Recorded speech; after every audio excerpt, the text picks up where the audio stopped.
behalf of the members of the Borough Council and our entire Wanaque community, I want to thank you for coming out today to honor our veterans. Today is a day to honor our veterans and thank them for their service to our great country. We thank our veterans for fighting for our freedom. We thank our veterans for giving of themselves.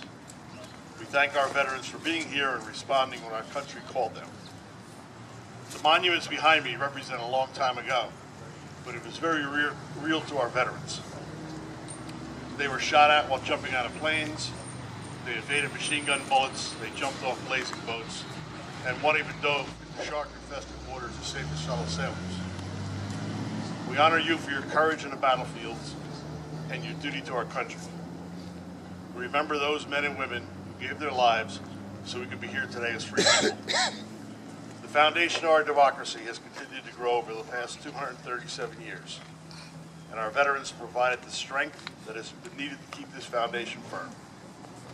What we have in America today is because of our veterans. Take some time today to reflect on the sacrifices these men and women have made. They have made a difference to each one of us.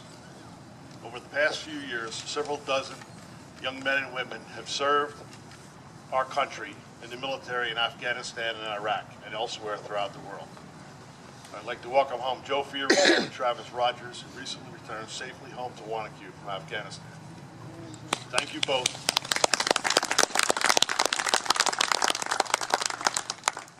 Thank you both for your service to our community, our country. It is now 68 years after the end of World War II.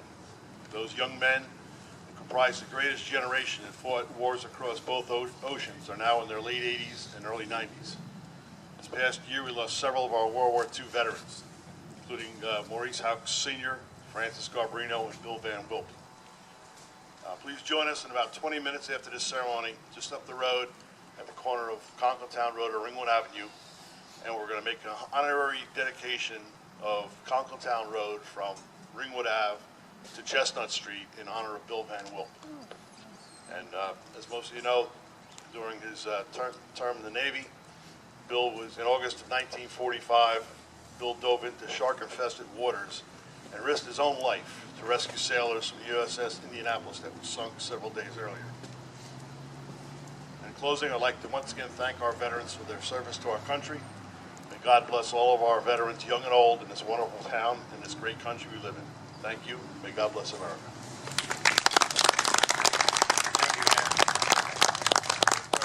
Very nice.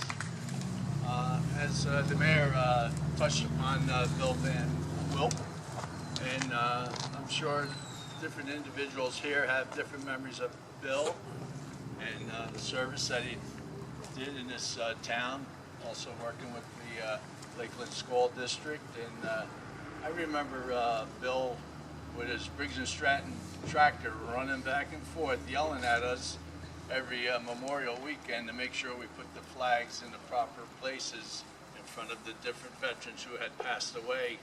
And Bill had different stories as you went along and placed the flowers and planted the geraniums. He had different stories of the different veterans, and he would look over to this one veteran's grave and he'd say, "John, that guy got kicked in the head by a mule." And I said, "Okay, Bill." And he had all funny stories and different stories and memories that, even though the history of the different people may pass, the memory of Bill won't pass. So he was a very, very nice, giant gentleman. That's all I can say for Bill.